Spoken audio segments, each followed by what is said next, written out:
Greetings and welcome to the Pelthos Therapeutics third quarter 2025 financial results conference call. At this time, all participants are in a listen-only mode. A question-and-answer session will follow the formal presentation. If anyone should require operator assistance during the conference, please press star zero on your telephone keypad. Please note this conference is being recorded. I will now turn the conference over to your host, Mike Moyer. Please go ahead. Good morning, everyone, and welcome to Pelthos Therapeutics third quarter 2025 financial results conference call. Pelthos issued a press release today announcing its financial results for the 3 and 9 months ended September 30, 2025. A copy can be found in the Investor Relations tab on the corporate website at www.pelthos.com. Before we begin, I'd like to remind you that during today's call, statements about the company's future expectations, plans, and prospects are forward-looking statements. These forward-looking statements are based on management's current expectations. These statements are neither promises nor guarantees and involve known and unknown risks, uncertainties, and other important factors that may cause our actual results, performance, or achievements to be materially different from our current expectations expressed or implied by the forward-looking statements. Any such forward-looking statements may represent management's estimates as of the date of this conference call. While the company may elect to update such forward-looking statements at some point in the future, it disclaims any obligations to do so, even if subsequent events cause its views to change. As a reminder, this conference call is being recorded and will remain available for 90 days. I'd now like to turn the call over to Scott Plesha, Chief Executive Officer. Scott, you may now begin. Thank you, Mike. Good morning and welcome everyone to today's call. We're delighted to be with you today and share with you our third quarter operating results and highlights. Joining me today are Frank Nettle, our Chief Financial Officer, and Cy Rangaro, Pelthos Therapeutics Chief Commercial Officer. To start, the third quarter of 2025 marked a significant advancement in Pelthos corporate development. In the beginning of the quarter, we successfully closed both our acquisition of the Pelthos business, at which time we commenced trading on the New York Stock Exchange, and a $50 million PIPE with Ligand Pharmaceuticals, Murchison Limited, and other investors to support the launch of ZELSUVMI. Shortly thereafter, that launch occurred with the introduction in mid-July of ZELSUVMI, the company's first commercial product. ZELSUVMI is a novel topical nitric oxide releasing product indicated for the treatment of molluscum contagiosum, or MC, in patients 1 year of age and older for up to 12 weeks.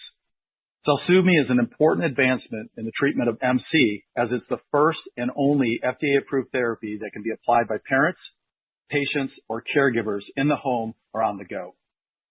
Additionally, we are pleased to follow up the launch of ZELSUVMI with the recently announced $18 million convertible notes financing and the acquisition of Xepi. This financing funded our acquisition of Xepi and will provide additional support for the launch of ZELSUVMI. We entered into the convertible financing agreement with Ligand, Murchison, and other investors, the same lead investors that invested our July PIPE. Frank will provide more details on the convert, but I want to note that our investors' continued support show their strong confidence in the successful launch and growth metrics of ZELSUVMI and our strategy to build a portfolio of topical treatments for cutaneous infections. Xepi is a novel FDA-approved topical treatment for impetigo that addresses a critical unmet need in antibiotic-resistant skin infections caused by staph and strep infections, and most commonly affecting children. We believe that ZELSUVMI and Xepi are highly complementary products with the diseases they treat mostly affecting children, and they are treated by the same healthcare providers. Importantly, this allows us to leverage our commercial infrastructure, including our sales force. We'll share more details on Xepi later, but for now, our focus is on the continued strong growth of ZELSUVMI. Frank will provide a more detailed look at the quarter's reported financials, but before we get into further detail about MC and ZELSUVMI's commercial launch progress, I would like to share a brief overview of our top-line results. As of September 30th, 2025, we had $14.2 million in cash on the books and $8 million in accounts receivable. On an operating basis, for the 3 months ended September 30th, 2025, we generated $7.1 million in net product revenue, driven by strong initial demand for ZELSUVMI and an operating loss of $15.4 million. Our GAAP net loss was $16.2 million, representing $5.30 per basic and diluted common share. On an as-converted basis, reflecting the conversion of our Series A and Series C shares, this is a loss of $1.83 per share. In addition, Frank will break down the one-time and non-cash items as well as other financial metrics included herein. But importantly, we currently expect that with ZELSUVMI's strong growth rate and a focus on responsible spending, that we will achieve cash flow break-even from operations before the end of 2026. Turn to the disease state. Molluscum contagiosum is a highly infectious condition caused by a pox virus that primarily affects children 1 year of age or older, with ICD-10 claims indicating that 75 to 80% of MC patients are 10 years of age or younger. Roughly 17 million people in the United States are affected by molluscum, and on average, there are 6 million new cases annually. The literature also reports that in a multi-child household, if one child contracts MC, 41% of the time, the other child or children will as well. While the disease is self-resolving, the mean time to resolution is approximately 13 months and can last up to 5 years. During that time, children are often ostracized and be forced to miss school or sporting events and cover their lesions with bandages or clothing. This leads to considerable child and parental anxiety, which is the primary driver for patients being seen by healthcare providers. ZELSUVMI is a topical treatment that is applied once a day at home, which represents an important shift in the treatment paradigm for MC due to the fact that it is the only FDA-approved molluscum treatment that can be administered at home or on the go by parents, caregivers, and patients. Prior to the launch of ZELSUVMI, other topical treatments or destructive modalities would require patients to make multiple visits to a healthcare practitioner. These in-office treatment alternatives include curettage, cryotherapy, and blistering agents that can sometimes be uncomfortable and painful, especially in the sensitive areas of the body that MC often presents. In this current treatment landscape, our launch of ZELSUVMI has gone very well and has exceeded our expectations in many key performance indicators. It is our continued vision that ZELSUVMI will revolutionize the treatment of MC, become the first-line treatment of choice, resulting in it becoming the clear market leader for the treatment of MC. Based on my interaction with key opinion leaders and other practitioners, I believe this will be driven by physician and parent caregivers' preference for a safe and efficacious at-home prescription-based treatment solution. With our strong initial launch performance, where the cost of the sales force was covered within 9 weeks, and now having an understanding of the uptake curve, we have made the strategic decision to expand our sales force. In our current sales force structure of 50 sales representatives, there are many large metropolitan areas in the country not covered. We believe that by adding 14 additional sales representatives in these markets, we can further accelerate the growth of ZELSUVMI.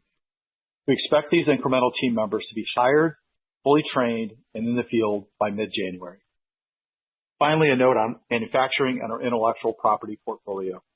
Unlike many smaller pharmaceutical companies, Pelthos owns and operates a purpose-built manufacturing facility for ZELSUVMI's active pharmaceutical ingredient known as API. ZELSUVMI is a nitric oxide releasing treatment based on the NitroSil platform technology we licensed from Ligand, and we believe, the only company that has successfully reduced to practice the ability to reduce this gas to a topical gel. The know-how and trade secrets associated with our manufacturing process complement our patent protection, which currently runs to mid-2035. In addition, we have a patent term extension on file and may receive an extension of the patent life to Q3 2037. Based on our trade secrets and patent protection, we have a broad IP moat around our technology, which we believe provides us the lengthy runway to build ZELSUVMI's revenue. In closing, we are very pleased with the receptivity to ZELSUVMI to date and the $7.1 million in net product revenue generated during Q3. Sai and the commercial team are doing an outstanding job of educating our customers on the benefits of ZELSUVMI, which has led to a high number of prescribers and the strong prescription growth of ZELSUVMI. We remain fully committed to maintaining strict financial discipline and will continue to evaluate and optimize our commercial strategy as we want to seize every opportunity to deliver sustainable, long-term shareholder value for Pelthos shareholders. We feel strongly about the launch in these early days and continue mapping our strategy for the growth of ZELSUVMI in 2026 and beyond, and the introduction of sales of Xepi commencing in late 2026. I'll now turn it over to Sai to provide more specifics on the results of the ZELSUVMI launch and key performance indicators. Thank you, Scott. Good morning, everyone. I'm pleased to provide details on our Q3 launch and metrics. While we are still underway in the launch, our progress to date has gone better than expected. Shipments and prescriptions are running ahead of expectations, with several HCPs and patients sharing their positive experiences with ZELSUVMI. Digging into the shipment and prescription details, we shipped over 4,900 units to wholesalers and close to 3,000 units to pharmacies during the third quarter. 2,716 units were prescribed of ZELSUVMI, written by 1,169 unique prescribers, as reported in Symphony Metis data. We carried this growth trend into Q4 with 2,189 units prescribed for the full month of October. That represents over a 41% increase in units prescribed from October over September. In fact, with 7 weeks remaining in this quarter, we have already had more prescriptions written this quarter than in all of Q3. Our growth continued strongly through the month of October, with an all-time high of 516 units dispensed during the final week. With our wholesale acquisition cost, WAC for short, for ZELSUVMI at $1,950 per unit, we had an annual gross revenue run rate of approximately $52 million during that last week. Importantly, we are closely and steadily managing our channel load to make sure there is ZELSUVMI available for patients and to minimize stockouts at the wholesaler level, led by our stellar market access and trade team. We ended the quarter with approximately 4 weeks of inventory on hand throughout the distribution system. We anticipate managing inventory on hand to the level of 3 to 4 weeks for future quarters. Digging into the payer landscape, our Q3 activity does not include any payer contracts, and we have experienced favorable prior authorization approvals. This is very healthy for a non-contracted drug, which is supported by the fact that our drug largely treats children, is the first and only at-home treatment option, and is acute. Due to ZELSUVMI being an acute treatment, payers have limit to their overall cost exposure, and therapeutic programs largely aimed at children have a better approval profile in general. While we have not initiated any commercial contracts, we have seen a number of favorable Medicaid wins, with ZELSUVMI being added to Medicaid formularies in the states of New York, along with Texas and Alabama, with no prior authorization form required. From a GTN perspective, we had very good GTNs during the third quarter. We anticipate exiting 2025 with GTNs slightly under 30%. While we expect that our GTNs will remain favorable, we do not expect to experience this level of GTNs over the long term. With that said, we still anticipate that our GTNs will still be well below other dermatological products in our experience. Specifically, our current GTNs largely revolve around distribution costs, Medicaid discounts, payer contracts, and our copay card program. With the latter, it is our goal to pay down with the copay card program so the prescription costs are zero or close to zero in almost all instances for the patient. This supports a strong patient onboarding experience through our ZELSUVMI Go patient onboarding program. Next, I would like to speak about our sales team and its geographical alignment, as Scott mentioned. We commenced the launch with 50 territory managers concentrating on the successful launch of ZELSUVMI. We opened these locations based on the ICD-10 data of most prevalent MC cases, but it's important to note that MC is an underreported indication, largely because there has been no at-home FDA-approved product until ZELSUVMI. Now, with the success of our launch, we are moving forward with the addition of territory managers in other prominent territories. This will result in an additional 14 territory managers joining Pelthos in opportunistic territories around the country, where ZELSUVMI is already being utilized. We expect to add these positions at the beginning of January and expect that this will provide further lift to our sales and growth rate. Finally, we continue to grow awareness for ZELSUVMI as the first and only at-home prescription treatment option for MC through various channels and venues. The awareness and stimulation to prescribe is occurring through the following tactical deployments. We launched highly engaging materials educating HCPs and patients on ZELSUVMI at the field level. We also launched national level and local level speaker programs, mostly virtual, fitting into HCP schedules, providing education on ZELSUVMI. We deployed strong digital marketing awareness through social media, HCP platforms, and digital advertising. We recently launched the Moms Against Molluscum movement, an opportunity for moms, parents, and caregivers to share their journeys battling molluscum and finally having an impactful at-home treatment option like ZELSUVMI. Pelthos also had strong attendance and detailed engagement with hundreds of healthcare practitioners across the country at key congresses, exchanging scientific education and promotional communication about ZELSUVMI. We will continue to build off the great success of these tactics and will be adding more to keep the momentum going. I'm very pleased with our performance and strong launch success to date, alongside a highly passionate and hardworking commercial team. And with that, I will now turn the call over to Frank to discuss our financials. Frank? Thank you, Sai. Good morning, and thank you for joining us on today's call. As a precursor, we're going to focus on the results for the third quarter of 2025, as prior periods and year-to-date results do not reflect the current operations of Pelthos. With that said, we are delighted to report $7.1 million in net product revenues in our first full quarter of commercial operations. I'll discuss our channel inventory in a moment, but this reflects the strong initial sales of ZELSUVMI following the commercial launch in mid-July. For the quarter ended September 30, 2025, our cost of goods sold was $2.3 million, which includes expenses associated with manufacturing, the supply chain, quality assurance, and other costs related to customer order fulfillment.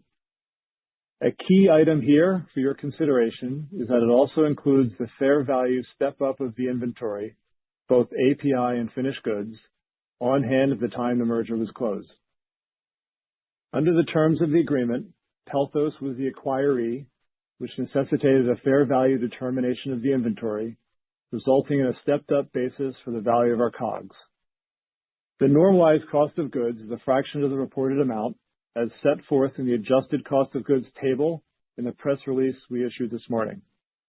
We expect to run through the finished goods inventory by the middle of 2026, after which point we will have a couple of quarters where there will be an impact from the fair value of the API in hand at the close of the merger.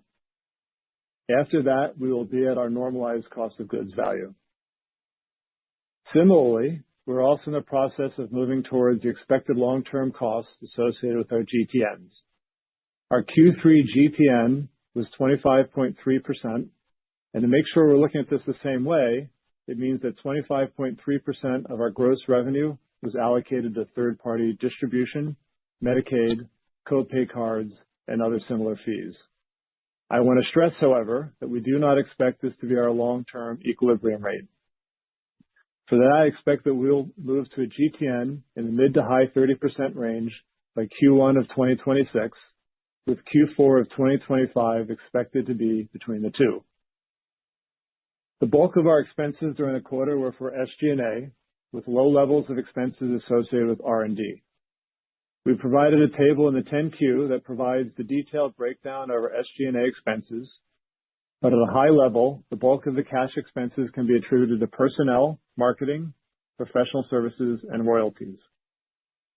Of the $19.6 million in SG&A, approximately $3.2 million are non-cash charges associated with equity compensation expenses and depreciation. A further amount of approximately $1 million are one-time items associated with the merger, and we booked a royalty obligation of $1.2 million, resulting in a steady state cash amount for operating expenses of $14.2 million for the quarter. This will go up slightly in 2026 with getting Xepi ready to commercialize, the increase in the size of the sales team we recently discussed, and of course the royalty amount will grow in direct proportion to the growth in net revenues. This resulted in a net loss for the quarter ended September 30, 2025 in the amount of $16.2 million, equating to a net loss of $5.30 per basic and fully diluted common share. On an as-converted basis, reflecting the conversion of our Series A and Series C convertible preferred stock, we had a loss of $1.83 per share. On a non-GAAP basis, removing non-cash and unusual items, we had a net loss of $9.6 million for the quarter. The largest adjustments are the aforementioned equity compensation expenses, non-cash interest, and the inventory basis step-up. The $9.6 million loss is $3.14 per basic and fully diluted common share, and on an as-converted basis, reflecting the conversion of our Series A and Series C convertible preferred stock, we had a non-GAAP loss of $1.08 per share. Based on our revenue forecast, we expect the net loss to decline every quarter, and as Scott mentioned, expect to reach cash flow break-even by the end of 2026. Our balance sheet at September 30 was strong, with $14.2 million in cash and $8.0 million in accounts receivable. As of that date, we had no debt, but the recently announced convertible note financing strengthened further our balance sheet. A couple of the liability items I would like to specifically highlight. The $5.6 million in other short-term liabilities and the $26.2 million in other long-term liabilities are solely the result of the fair value assessment of the future royalty obligations. These are not general obligations, and the amounts related thereto will be recognized with the payment of actual royalties resulting from actual net sales. The convertible note, in addition to cash on hand and receivables, provides substantial working capital and support for our expansion. To the extent we raise any additional capital over the short or midterm, we would endeavor to do so in a non-dilutive manner. With respect to inventory and channel, our channel level at the end of the third quarter was approximately 4 weeks. Going forward, we expect de minimis variability in our net revenue related to changes in the inventory channel. Following up on our announcement last Friday, concurrent with the Xepi acquisition, we closed on an $18 million convertible notes financing with our existing lead investors. As previously mentioned, the financing will be used to acquire and relaunch Xepi, accelerate the commercialization of ZELSUVMI, and for general working capital purposes. The notes will mature on November 6, 2027, unless redemption occurs earlier or converted into shares of Pelthos common stock in accordance with their terms. The notes pay interest at the rate of 8.5% per annum and will be convertible at an initial price of $34.44, which represented the 5-day closing price average prior to the close on November 6th. In addition to interest, the investors will be entitled to a low single-digit royalty on the net sales of Xepi in the United States and certain milestone payments and royalties on ZELSUVMI's net sales in Japan. Ultimately, the convertible notes transaction demonstrates the ongoing confidence of our existing investors, and the additional capital from this transaction allows management to add a highly complementary product to our portfolio, strengthen the balance sheet, and help support the growth of ZELSUVMI. Regarding our capitalization, prior to the convertible financing, we had approximately 8.9 million shares of stock outstanding on an as-converted basis. This is comprised of approximately 3.1 million shares of common stock outstanding and 5.8 million shares of common stock underlying our Series A and Series C convertible preferred stock. The bulk of the preferred is in the Series A, which were the shares issued pursuant to the merger and PIPE closed on July 1st. Both of the Series A and Series C have fixed conversion prices with no down round protection, no special voting rights, and no paying or accruing dividends. Were the convertible to convert to common stock at the initial price, we would issue a little over 500,000 shares, leaving us with approximately 9.4 million total shares of common stock outstanding on an as-converted basis. I will now turn it back over to Scott to discuss the rationale and expected synergies with respect to the Xepi acquisition, the legacy channel programs, and our thoughts on the fourth quarter. Thank you, Frank. I would now like to spend a little time speaking about our recent Xepi acquisition and the legacy channel assets. As noted in the Xepi acquisition press release, we announced that we acquired the U.S. rights to market and sell Xepi. This acquisition adds a complementary dermatology product to the Pelthos portfolio anchored by ZELSUVMI. Xepi itself is a novel FDA-approved topical treatment for impetigo, which affects approximately 3 million people in the U.S. every year and is among the most common bacterial skin infections seen in pediatric offices. Under the terms of the acquisition agreement, Pelthos paid Biofrontera $3 million and Ferrer $1.2 million upfront, with additional payments on the availability of commercial quantities of Xepi and the achievement of sales-based milestones. Pelthos will pay royalties on U.S. net sales of Xepi to Ferrer, Ligand, and the investors. Xepi is well positioned to address antimicrobial resistance in pediatric dermatology, and we believe it will provide physicians with an important alternative to first-line impetigo treatments. Offering another novel product to the pediatric and dermatology communities creates an increasingly favorable opportunity for Pelthos, as it allows us to leverage our current commercial infrastructure to promote multiple innovative brands. Ultimately, we believe this is a fantastic acquisition and represents an excellent investment opportunity, marking an exciting new chapter in the Pelthos growth story. Finally, a short note on the legacy channel therapeutics programs. As background, the legacy channel programs are clinical stage drugs for the treatment of various types of pain through the modulation of NaV1.7 sodium channel. Specifically, we have one program for the systemic treatment of acute and chronic pain, one program for the treatment of eye pain, and one program for the treatment of pre- and post-surgical pain. These programs are not our focus, but they are important and valuable, and we are working on various funding options dedicated to one or more of these programs. Importantly, this means that whatever funding we obtain, it will not be from our available cash. More to come as we continue working on this strategy. Regarding our Q4 results and future expectations, I want to emphasize that we are in the early days of the launch and as such, need to have more data before providing detailed annual guidance. With that said, our performance to date during Q4 has been strong, and we're very pleased to report that our growth trajectory has continued.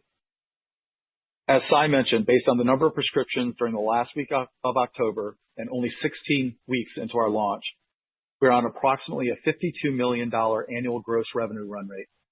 Further, we had an all-time high of units shipped to pharmacies the week ending November 7th, and we expect our efforts with HCPs, parents and caregivers, and the expansion of the sales team will increase the growth rate we have experienced to date. With the strong sales trends we're seeing, we are currently projecting a significant increase in net revenue for the 3 months ending December 31st, 2025, over the 3 months ending September 30th, 2025. I want to thank you for joining us today to learn more about the Pelthos story. I will now turn the call over to the operator for any questions. Thank you.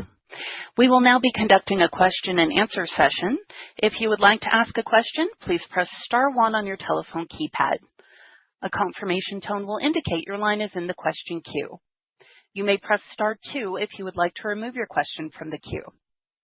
For participants using speaker equipment, it may be necessary to pick up your handset before pressing the star keys. And again, that is star 1 to ask a question.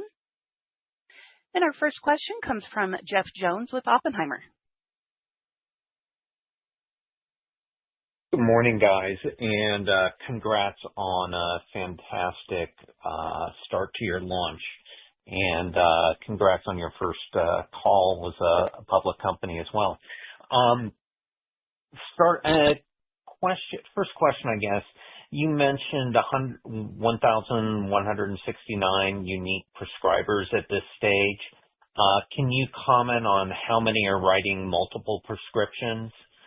And then what portion of your target accounts does that cover? So with your current sales force, how many target accounts do you have and sort of what penetration are you looking at? Thanks, Jeff. Appreciate the compliments to begin with. And just, I guess, first starting out, our coverage right now, we're covering about 8,000 targets with our current sales structure. We mentioned an expansion. That'll get us up to about 10,000 or so when all is said and done. And then as far as repeat prescribing, we gave you the unique numbers for the quarter. When we look at kind of where we are right now, probably a little bit more than half, 60% have written one script, but we've seen almost just under 500 write 2 or 3. We have some as high as 22 to 27 range, actually 3 doctors in that range. So there's a wide range of prescriptions written by the HCPs. Okay, appreciate that. With the upcoming holiday season, with Thanksgiving and Christmas, how does that impact, patient visits, prescriptions? How should we sort of think about that impact given obviously a really nice growth trend already in October? Yeah, so I think it varies by holiday. But one of the things, like for example, over like Labor Day, we did kind of grow through that a bit that week. But we do think because this is an acute medication, you have to be in office to get a prescription. We're not as dependent upon refills here. This is about new patients coming on therapy. So I do think we do feel that the impact of the holidays, while we're growing, could soften it a little bit because of that. Okay. When And offices then, aren't open, it's really difficult. We just don't see as many prescriptions. sure, totally makes sense. Then the last question, as you just mentioned, refills. The first set of tubes is for 30-day coverage. Any color on how many patients are getting a refill? So, is one patient typically one unit or, 1.5 to otherwise? Yeah, so I guess the first ground on it, everything here, when you prescribe it, it's indicated for up to 12 weeks of therapy. So if you get that initial unit, that should last up to 30 days if there are 40 lesions or less, and if they use it as directed. So if you look at it and somebody required to go to the full 12 weeks, we're probably looking at 3 units. We're seeing some prescriptions. It's a small percentage, but there are a number of prescriptions that are actually going out with more than 1 unit. So obviously they wouldn't have a refill if that was the case. And then on the refill side, you also have to think about when you're looking at the numbers and kind of calculating, you have to go back 5 to 10 weeks really to look at like where we are now to understand what's eligible. We think we're probably in about the 1.2 range right now, give or take a little bit. And we do think that could, track up over time. Great. The other thing, really appreciate it. Yeah, I'd say the other thing we're hearing that, this is a good news thing is that, anecdotally that the HCPs and patients have been quite happy with the efficacy they're seeing. The quickness at which they're seeing resolution, just the whole experience, I guess, has been very positive across the board pretty much of what we're hearing from HCPs. So that could affect our refill rate if they're seeing really good results. But ultimately, I think that's a great thing for patients and the brand. Great. Appreciate the color, guys. Congrats on the quarter. I'll stop there. Okay. Thanks, Jeff. We appreciate it. Our next question comes from James Malloy with Alliance Global Partners. Hey, guys. Thank you for taking the questions. Congratulations on an excellent launch. Could you walk through, I know you mentioned the reps overall are profitable. Could you walk through how many of the reps of the 50 are currently profitable and sort of the expectations for the additional 14, how quickly for them to cover their own costs? And clearly, it seems like the product's priced correctly. Do you think there's opportunity for taking price going forward? So I'll answer the price one first, Jim, and then I'll let Cy weigh in on the sales force and productivity. So right now, we mentioned this in our script, but we don't have any active commercial contracts, so we haven't been paying rebates. So typically, those plans, you'll have price protection clauses in there, and so we haven't. I think our goal is to be responsible on price going forward. I think we're priced at the right point right now, and we'll take responsible price increases going forward. We're not going to, at this point, we're not disclosing what that might look like, but it is something we can do. And without having the commercial contracts, if we do take price, and if you go above those commercial contracts, it impacts Medicaid. So that's what's good about not having the commercial contracts is it doesn't really impact the rebates at the Medicaid level. So anyways, we're going to be thoughtful about price going forward, and more to come on that, I guess. I'll pass it over to Cy. And thanks, Jen. Good morning, and thanks for the question. So when we think about our field force and the productivity analysis that we look at really on a daily to weekly basis, we're seeing some strong growth trajectory across the multitude of quarters that we have, divided up around the country and the regions in specific.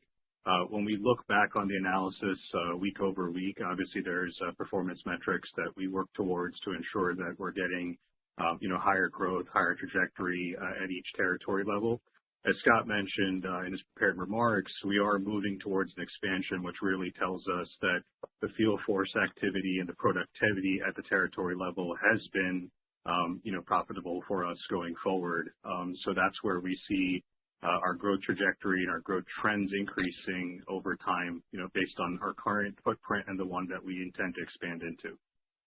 Yeah, and Jim, I'll add, when we went into the market initially, we wanted to get in market, see the uptake, see what the market access landscape looked like. We have had really good growth across the sales force, and really it's an opportunity here to add these 14 reps. I mean, there are large metropolitan areas we don't have reps in, like Seattle, Portland, Las Vegas, Salt Lake, St. Louis, Kansas City, Memphis. So some pretty large cities that we don't have coverage. So this is an opportunity to now invest. And the way we look at this always is we had to earn the right to do that, to have that expansion. And we feel like we have a proof of concept now that it makes sense to kind of add incrementally going forward. Outstanding. Thank you. And can you walk through, is this the seasonality? I know you mentioned that you expect it to be a little softer when people aren't taking the office visits over the holidays. Is this sort of a back to school? Did you guys launch at a perfect time? And then would you look to sort of any thoughts on peak sales guidance? And then I have one last follow-up. Yeah, I'll take the question on seasonality. So when we look at the ICD-10 data, as Scott mentioned, that really tells us about the overall diagnosis of molluscum. There is no real kind of peak season or sort of valley that you might see over any of the quarters, and in particular any of the months. In pediatric sort of conditions, you might see a little bit more of an influx of prescription activity, like you mentioned, during back to school, only because there's an influx right before that time frame of pediatric visits, et cetera. But from a seasonality perspective, the data does look pretty, I would say, standard and static from what we've seen as we've built out our overall approach to commercialization. Yeah, and I'll add a little bit and then answer your peak revenue question, Jim. But the other thing to think about is when patients contract this disease, it could take months for them to go into the office. So somebody could have really started, 4 or 5 lesions could have popped up on a child back in July, but they didn't seek care at the time. So they may not be going into now. So our thought leaders are kind of split on whether there's seasonality or even regional differences. We think it's pretty steady throughout the year. Absent when offices are closed, again, patients, are not being seen, and we're an acute medication. Regarding peak revenue, we've stated publicly in the past that we're looking at a base case of $175 million peak revenue in 2028, and we're not prepared to change that at this time. We again want to, while we're happy with where we are and how we've gotten out of the gate, we want to get more data before we make any adjustments. I think that's the wise thing to do. Thank you. That makes a lot of sense as well. Last question then, the Xepi acquisition, I think that makes a ton of sense. Could you are there any other additional compounds you guys have seen for potential acquisitions to bring in over the next 2 to 3 quarters to slip into the bag like a Xepi? Yeah, I appreciate that. Xepi is a highly complementary product to ZELSUVMI in that we don't have to change our sales force. It's calling on the same targets. Our targets see a lot of impetigo, and even some of the KOLs did our studies for ZELSUVMI that did them for Xepi. So a lot of overlap and synergy there. We'll continue to look for the right opportunities. I'll also point to the fact that we do have the rights after post-merger. We have the rights if we'd like to pursue external genital warts with using our NitroSil platform. It's actually a like formulation to ZELSUVMI. So that's something we're evaluating, and the rest of the NitroSil platform still sits within Ligand. So we're evaluating if there was a lot of work done by our predecessor company around NitroSil and different indications, and those are things we're evaluating as we speak here, basically. Thank you for taking the questions. Thanks, Jim. Appreciate it. And this now concludes our question and answer session. I would like to turn the floor back over to Scott Plesha for closing comments. Great. Thank you, operator. I want to reiterate that even though it's early days, Pelthos is well positioned to capitalize on a large addressable market with the first FDA-approved at-home therapeutic for MC.